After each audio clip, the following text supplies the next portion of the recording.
नमस्कार सर. आज world brain tumour day आहे. तर ब्रेन ट्यूमर संदर्भात लोकांचे बरेच सारे प्रश्न असतात, बऱ्याच शंका असतात. तर त्या संदर्भात आपण काही क्विक क्वेश्चन आन्सर्स करायचे का? डेफिनेटली करू शकतो. सो डॉक्टर, पहिला प्रश्न आमचा असा आहे की सर्व ब्रेन ट्यूमर हे कॅन्सरस असतात का? In fact 90% of the brain tumours जे असतात ते नॉन कॅन्सरस असतात. ओन्ली 10% ऑफ द पेशंट्सला कॅन्सरस ट्युमर्स असतात. कॅन्सरस ट्युमर्स दोन प्रकारचे असतात.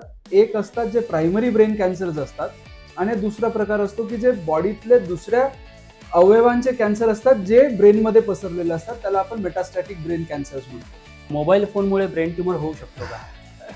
हा प्रश्न बरेच म्हणजे ऑलमोस्ट 90% ऑफ द ब्रेन ट्युमर्सचे पेशंट ज्यावेळेला आम्ही बघतो त्यावेळेला हा प्रश्न येतो की सर मोबाईल फोन जास्त वापरल्यामुळे झालंय का. पण बऱ्याचशा क्लिनिकल स्टडीज झालेल्या आहेत आणि बऱ्याचशा ऑर्गनायझेशन्सने हे क्लिअर केलेलं आहे की मोबाईल फोन वापरल्याने कॅन्सर होत नाही. हे बेसिकली जेनेटिक अल्टरेशन्स होतात आणि त्याच्यामुळे बेसिकली हे ब्रेन ट्युमर्स होतात. सर, पुढचा प्रश्न असा आहे की ब्रेन ट्यूमरची सर्जरी आहे ती सेफ असते का? आजच्या 10-15 वर्ष आधी जर गेलो तर ब्रेन ट्युमर ही सर्जरी खूप मेजर सर्जरी मानली जायची.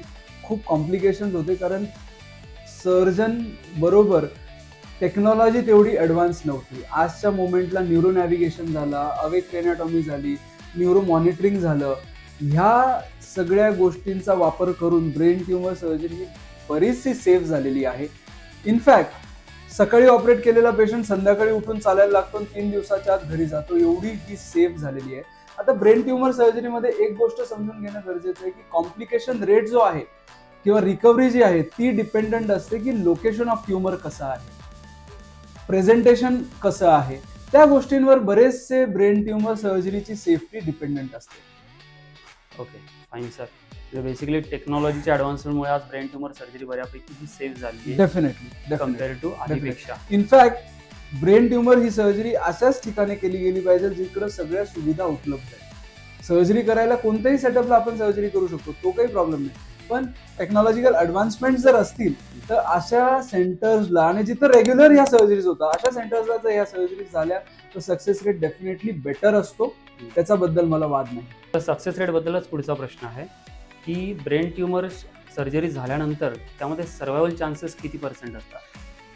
ह्या प्रश्नाचं उत्तर खूप व्हेरिएबल आहे. कारण आता मी सांगेल की नॉन कॅन्सरस ट्युमर जर असतील, पूर्ण ट्युमर निघालेला ट्युमर काढता येण्यासारखा असेल तर 100% सर्व्हायवल चान्स आहे. मग पुढे किमोथेरपी, रेडिओथेरपी काही लागत नाही. लागतो तो फक्त सर्वेलन्स की एक 6 महिन्याने एक रिपीट स्कॅन होतो, वर्षाने एक रिपीट स्कॅन होतो अँड दे लिव्ह नॉर्मली.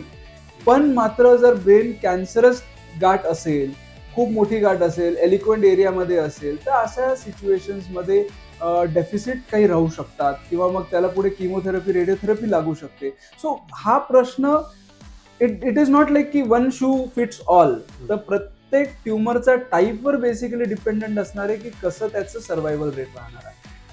अच्छा.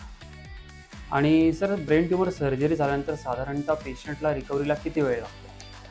Recovery again is dependent on की कोणत्या एरियाचा ट्युमर आहे आणि त्याच्यानंतर प्रेझेंटेशनला डेफिसिट कसे आहे.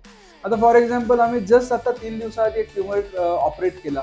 मोठा ट्युमर होता, ऑलमोस्ट 5x6 सेंटीमीटरचा ट्युमर होता. ऑपरेट झाले, दुसऱ्या दिवशी आयसीयूतनं वॉर्डमध्ये शिफ्ट झाले आणि आज पेशंट घरी चालले. त्याचबरोबर एक पेशंट कॅन्सरचा ट्युमर घेऊन आलेले, खूप मोठा ट्युमर होता, आले त्यावेळेला ऑलरेडी कोम्यामध्ये होते. It is been almost 15 days की पेशंट आता आयसीयूतनं हळूहळू रिकव्हरी होऊन वॉर्डमध्ये शिफ्ट होते. तर रिकव्हरी फेज डिपेंड करते 2-3 गोष्टींवर. ट्युमरचा टाईप कसा आहे, ट्युमर कोणत्या एरियामध्ये आहे आणि प्रेझेंटेशन कसं आहे. तर याला आपण एका वाक्यात उत्तर देणं थोडंसं डिफिकल्ट राहील. याला patient to patient basically vary होतं. खूप खूप धन्यवाद सर. बऱ्यापैकी एवढे सर्वसामान्यांच्या मनात जे प्रश्न होते, ज्या शंका होत्या, त्याचे बऱ्यापैकी उत्तर आम्हाला आज मिळाले आहेत. नक्कीच आपल्या पुढील या वाटचालीस हार्दिक शुभेच्छा. Thank you. Thank you so much sir.